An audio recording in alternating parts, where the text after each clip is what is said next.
الحمدللہ رب العالمین والصلاة والسلام علی سید المرسلین اما بعد فاعوذ باللہ من الشیطان الرجیم بسم اللہ الرحمن الرحیم۔ اصلاح معاشرہ کا سلسلہ جاری ہے اور آج اس کا الحمدللہ 8واں سلسلہ ہے۔ آج کی گفتگو ہے بالغ اولاد سے متعلق، یعنی اب تک ہم نے بچوں کے متعلق سنا کہ ان کی پیدائش، پھر اس کے بعد ان پر تحائف کا لین دین، ان کا نام رکھنا، ان کا عقیقہ، ان کی ختنہ اور ان کی ابتدائی تعلیم، ابتدائی تربیت، یہ موضوعات اب تک ہم ذکر کر چکے ہیں۔ آج کی جو گفتگو ہے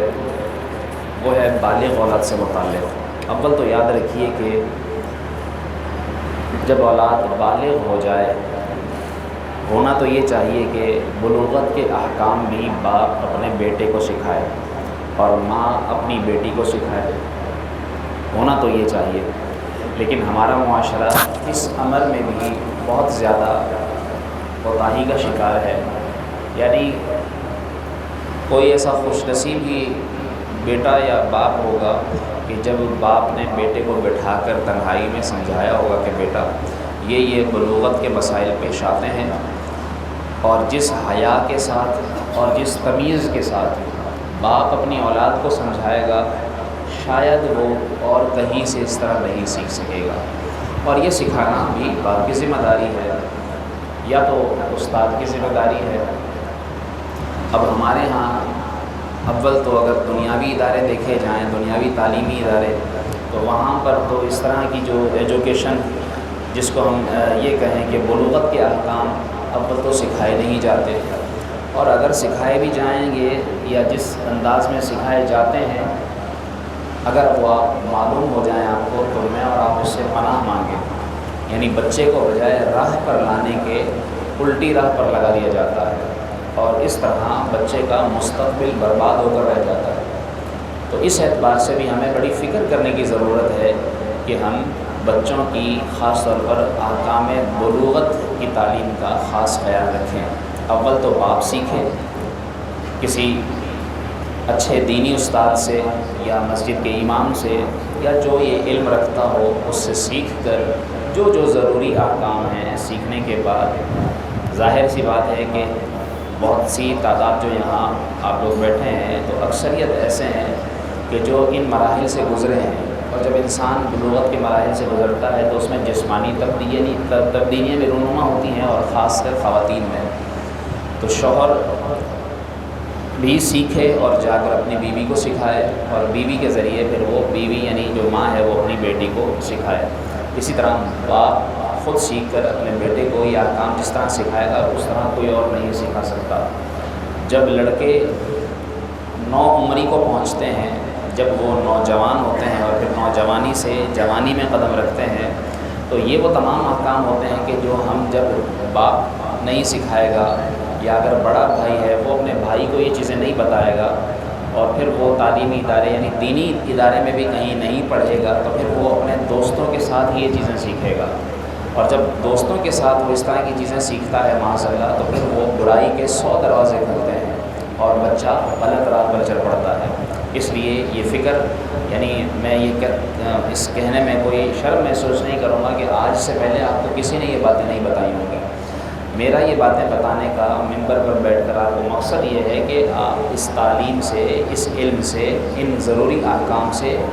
آگاہ بھی ہوں، اور آگاہ ہو کر انہیں عمل بھی کرتے ہوئے انہیں دوسروں تک پہنچائیں بھی اور اسے عمل میں لائیں۔ اگر سنتے رہیں گے، یہ ماہ رمضان کی برکات ہیں، اس ماہ رمضان کی ان مبارک ساعتوں میں اگر ہم یہ چیزیں سیکھ کر اپنے زندگی کے اندر اگر انہیں لاگو کرنے میں کامیاب ہو گئے، تو یقین جانیے کہ اللہ رب العالمین سے ہم امید کر سکتے ہیں کہ ہمیں ماہ رمضان کی برکتیں نصیب ہوئی، اور یہ ساری چیزیں ہم جب سیکھ کر اپنی زندگی میں نافذ کریں گے تو انشاءاللہ اس کا فائدہ خود محسوس کریں گے۔ تو اس طرح اول تو بلوغت کے احکام باپ بیٹے کو اور ماں بیٹی کو سکھائے، اور بلوغت کے احکام میں پھر پاکی ناپاکی کے مسائل خاص طور پر، اور اسی طرح جو بھی ضروری احکام ہوں وہ آپ سیکھ کر ضرور سکھائیں۔ اس کے بعد اگلا مرحلہ آ جاتا ہے، ظاہر سی بات ہے ان کی تعلیم تو چل ہی رہی ہوتی ہے، یہ تو ہے دینی تعلیم جس کا خاص تعلق ان کی بلوغت سے ہے، جبکہ ساتھ ساتھ ان کی دنیاوی تعلیم بھی جو چل رہی ہوتی ہے، دنیاوی تعلیم میں بھی ہمیں خیال رکھنا چاہیے کہ اپنے بچوں اپنی بچیوں کو جو بڑی عمر کو پہنچ جائیں، یعنی جب وہ ٹین ایج میں داخل ہو جائیں اور ٹین ایج سے آگے جب ان کی عمریں بڑھنا شروع ہوں اور جب ان کی عمریں یعنی جب وہ اس سیکنڈری اسکول سے آگے بڑھ کر جب وہ کالج لائف میں آتے ہیں اور کالج سے آگے یونیورسٹی لائف میں آتے ہیں، تو یہ وہ دور طالب علمی ہوتا ہے کہ جس میں انہیں اچھی تعلیم کی طرف گامزن کرنا یہ بھی ماں باپ کی ذمہ داری ہے۔ اگر وہ انہیں ایسے اداروں کے حوالے کر دیں کہ جہاں بے حیائی عام ہو، جہاں فحاشی عام ہو، یقین جانیے کہ میں ایسے اسکولس جانتا ہوں کہ جہاں پر باقاعدہ بچے جاتے ہیں پڑھنے، وہاں جا کر نشہ سیکھ کر آتے ہیں، یعنی وہاں پر جا کر انہیں نشہ سکھایا جا رہا ہے، چاہے وہ دوستوں کے ذریعے یا کسی اور ذریعے۔ اور اس طرح آج یہ ماحول عام ہو چکا ہے یونیورسٹیز میں بھی اور کالجز میں بھی، اور وہاں یہ جو ہے وہ جو اسٹوڈنٹس جاتے ہیں تو وہاں جا کر وہ بجائے اچھائی سیکھنے کے، آپ دیکھیے نا کہ تعلیم تو انسان کو ادب سکھاتی ہے، تعلیم تو اسے اپنی زندگی گزارنے کے اچھے طریقے سکھاتی ہے، اور آج کا نوجوان اور اسی طرح نوجوان بچیاں جس طرح جو ہے وہ تعلیمی معاملے میں آگے بڑھتی جاتی ہیں، بڑھتے جاتے ہیں، اسی طرح ان میں جو ہے وہ برائیاں عام ہوتی جاتی ہیں، ان میں شعور آنے کی بجائے ان میں اخلاقی تنزلی آتی جاتی ہے، اور وہ اس اعتبار سے پستی کا شکار ہوتے ہیں، اور افسوس اس کی طرف کوئی بھی توجہ نہیں دیتا۔ تو اس اعتبار سے ہمیں ان کی تعلیمی جو درس گاہیں ہیں، جو ان کے دنیاوی تعلیمی ادارے ہیں، ان کی طرف بھی ہمیں نظر رکھنی چاہیے۔ پھر اس کے بعد کوچنگ سینٹرز ہو گئے، یا اس کے بعد انسٹیٹیوٹس ہو گئے، یا ایسے لیبز ہو گئے کہ جہاں پر جا کر وہ کسی بھی طرح کا پریکٹیکل کرتے ہیں، تو اس پر ہمیں خاص طور پر اپنی نگاہ رکھنی چاہیے۔ اس اعتبار سے بھی ہمیں بڑی توجہ کی ضرورت ہے۔ اس کے بعد اس سے اگلا مرحلہ پھر جب یہ تعلیم سے بچے فارغ ہو جاتے ہیں تو پھر ان کے نکاح کا معاملہ آتا ہے، اور نکاح کے معاملے میں بھی یعنی جب بچوں کی تعلیم چل رہی ہوتی ہے تو بچے کی تعلیم کے بارے میں باپ کا یا گھر والوں کا کہنا یہ ہوتا ہے کہ جی ابھی اپنے پاؤں پر کھڑا ہو جائے، ابھی تو بچہ پڑھ رہا ہے، یا اس کی کوئی اچھی نوکری لگ جائے، یا اس کا اچھا کوئی کاروبار سیٹ ہو جائے، تب اس کی ہم شادی کریں گے، یعنی اپنے پیروں پر کھڑا ہو جائے۔ یا میں ایک بات کہا کرتا ہوں کہ پیروں پر کھڑے ہونے سے مراد یہ ہوتا ہے کہ وہ اچھا کمانے لگے، اس کی کوئی اچھی سیلری ہو اور وہ اپنا گھر بنا لے۔ یقین جانیے کہ اگر دیکھا جائے تو آج وہ کیا اس کا والد بھی اب تک جو ہے وہ معاشی تنزلی کا شکار ہے، وہ بھی جو ہے وہ معاشی تنگدستی دیکھ رہا ہے، تو پھر یہ کہہ کر اس کی شادی میں دیر کرنا کہ یہ بھی اپنے پیروں پر کھڑا ہو جائے، اس کی جو ہے وہ اچھی نوکری لگ جائے، اچھا کاروبار ہو جائے، پھر اس کی شادی کریں گے، یاد رکھیے کہ یہ خام خیالی ہے۔ اور ایک عورت کے آنے سے یعنی اگر اس کا نکاح کیا جائے تو اس کے گھر میں بیاہ کر آنے والی ایک ذات ایک عورت سے کیا جو ہے وہ اس کے لیے اس کو پالنا مشکل ہو جائے گا۔ اپنے اس کے ہاں خود بھی غور کرے کہ جب یہ خود اس کی شادی ہوئی تھی، جب یہ دو ہوتے ہیں تب بھی اللہ رب العالمین نے رزق دے رہا ہوتا ہے، 2 سے 3 ہوتے ہیں، ایک بیٹا ہو، بچہ ہو، دوسرا ہو، تیسرا ہو، 4 ہو، 5 ہو، جتنے بچے پیدا ہوتے جاتے ہیں اللہ رب العالمین رزق میں برکت دیتا چلا جاتا ہے اور پورا کرواتا ہے رب العالمین۔ تو اسی طرح اپنی اولاد کے بارے میں کبھی یہ نہ سوچیں، لڑکے کے بارے میں کہ یہ اس کی اچھی تعلیم ہونے کے بعد اس کی اچھی کوئی نوکری ہو، اس کا کاروبار ہو، پھر اس کا نکاح ہوگا، پھر جو ہے تاکہ یہ اچھے سے گزارا کر سکے۔ یہ یاد رکھیے کہ یہ اس وجہ سے صرف اگر اس کی تاخیر کرنا نکاح میں یہ انداز درست نہیں۔ اور اسی طرح جو ہے وہ لڑکی کے بارے میں کہ لڑکی کے بارے میں یہ کہا جاتا ہے کہ بچی تو ابھی پڑھ رہی ہے، اور جب اس کے رشتے آ رہے ہوتے ہیں، جب وہ 20 سال 25 سال کی عمر کے اندر حد میں ہوتی ہے تو اس کے رشتے آ رہے ہوتے ہیں، تو یہ کہہ کر اس کی شادی لیٹ کی جاتی ہے کہ یہ ابھی پڑھ رہی ہے، اور جب وہ پڑھ کر فارغ ہوتی ہے جب تک وہ اس عمر سے نکل جاتی ہے کہ اس کے رشتے آنے بند ہو جاتے ہیں۔ اور پھر آپ دیکھیں کہ کتنی ایسی لڑکیاں ہیں کہ جو بڑی عمر کی ہو چکی، 25-30 سال سے اوپر جا چکی، اور وہ رشتوں کے انتظار میں بوڑھی ہو رہی ہیں۔ یا تو ایک وجہ یہ ہوتی ہے، اور دوسری وجہ پھر یہ ہوتی ہے کہ کوئی اچھا رشتہ تلاش کرتے ہیں کہ ہمارے مطلب کا رشتہ نہیں مل رہا، ہمارے معیار کا رشتہ نہیں مل رہا، یہ آپ آگے سنیں گے رشتے کے معاملے میں۔ تو بہرحال کہنا مقصد یہ ہے کہ جب بچوں کے نکاح کا وقت ہو جائے اور کوئی مناسب رشتہ بھی مل جائے، میں یہ نہیں کہتا کہ آنکھ بند کر کے رشتہ کر دیا جائے، رشتہ دے دیا جائے، نہیں، بلکہ دیکھ بھال ضرور کی جائے اور اس میں دین کو ترجیح دی جائے۔ اور اس معاملے میں ہمارے دین نے بھی ہماری زبردست رہنمائی فرمائی ہے۔ آپ صلی اللہ علیہ وسلم نے ارشاد فرمایا من ولد له ولد فلیحسن اسمہ وادبہ فَإِذَا بَلَغَ فَلْيَتَزَوِّجْهُ فَإِنْ بَلَغَ وَلَمْ يُزَوِّجْهُ فَأَصَابَ إِثْمًا فَإِنَّمَا إِثْمُهُ عَلَىٰ أَبِيهِ، کہ کسی کے ہاں بیٹا پیدا ہو تو اس کا حق یہ ہے کہ پہلے وہ اس کا اچھا سا نام رکھے،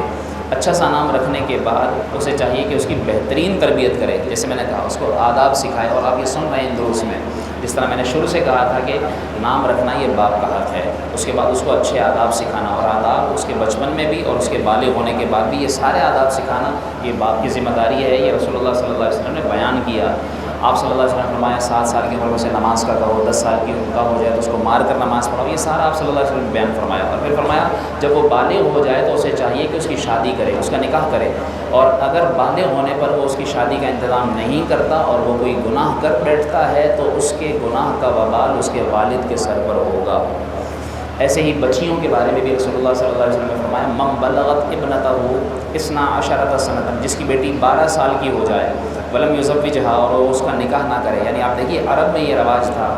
آپ کو معلوم ہوگا یا نہیں تو حضرت عائشہ صدیقہ رضی اللہ تعالیٰ عنہ کا نکاح 9 سال کی عمر میں ہوا، بعض روایت کے مطابق 6 سال کی عمر میں نکاح ہوا، 9 سال کی عمر میں آپ کی رخصتی کر دی گئی، اور رسول اللہ صلی اللہ علیہ وسلم کی عمر کتنی تھی اس وقت؟ 50 سال۔ کتنا سال کا فرق؟ 41 سال کا فرق تھا، اور آپ صلی اللہ تعالیٰ علیہ وآلہ وسلم کے ساتھ حضرت عائشہ صدیقہ جو حضرت ابوبکر صدیق کی بیٹی ہیں ان کا نکاح کیا گیا۔ تو ہم تو جو ہے وہ ان چیزوں کو دیکھتے رہتے ہیں، تو لڑکی بمقابلہ لڑکے کے جلد بالغ ہوتی ہے اور ان کے لیے زیادہ یعنی احتیاط برتنا ضروری ہے، اور ہم جو ہے وہ بجائے بچیوں کی ابتدائی عمر میں چلیں، ہمارے ملک کا قانون ہے 18 سال، اب 18 سال کے بعد وہ 18 سال کی عمر پہ بھی نکاح نہ کیا جائے، 20 سال 22 سال 25 سال، اب وہ 30 35 سال کی جب لڑکی ہو جائے تو پھر مجھے بتائیے کہ پھر اس کا وبال کس پر؟ آپ نے فرمایا کہ اگر وہ اس طرح بچی کی شادی نہ کرے اور پھر وہ بچی کوئی گناہ کر بیٹھے تو اس کا وبال بھی اس کے والد کے سر پر ہوگا۔ اس لیے خاص طور پر ہمیں اس معاملے میں بھی بڑی توجہ کی ضرورت ہے، اور اس اعتبار سے ہمیں دیکھنا چاہیے۔ پھر آپ صلی اللہ تعالیٰ علیہ وآلہ وسلم نے رشتے کے معاملے میں بھی رہنمائی فرمائی۔ آپ نے فرمایا اذا جاءکم من ترضون دینہ فزوجوہ الا تفعلوا تکن فتنۃ فی الارض وفساد عریض۔ فرمایا جب تمہارے پاس کسی ایسے شخص کا رشتہ ہے جس کے دین اور اخلاق کو تم پسند کرو تو اس کو رشتہ دے دو۔ ہم تو کہتے ہیں کہ نہیں عمر میچ نہیں ہو رہی، نہیں حسن نہیں ہے، نہیں قد نہیں برابر مل رہا، اور جو ہے وہ کماتا صحیح نہیں ہے، تو خاندان اچھا نہیں ہے، تو تعلیم اتنی نہیں ہے، یہ اس طرح کی باتیں کر کر کے ہم لوگ بسا اوقات دینی رشتے بھی چھوڑ دیتے ہیں، اور لوگ جو ہے وہ بظاہر دینی شخص کو دیکھ کر رد کر دیتے ہیں، اور ایک وقت آتا ہے یعنی اپنی بیٹی کے لیے جو ہے وہ لڑکا جب دیکھتے ہیں تو اس کا دینی ہونا تلاش کرتے ہیں، اور جب اپنا ہی بیٹا بے دین ہو تو اس کے لیے جو ہے وہ کہیں پہ بھی چاہتے ہیں کہ جہاں بھی ہم رشتہ بھیجیں وہاں فوراً رشتہ ہو جائے، یعنی بڑا تضاد ہے ہمارے قول فعل میں۔ اس لیے ہمیں بڑی توجہ کی ضرورت ہے، ان احکام کو انشاءاللہ مزید تفصیل سے کل بیان کیا جائے گا۔ اللہ کریم ہم سب کو اپنی ان تمام معاملات میں اصلاح کرنے کی توفیق عطا فرمائے۔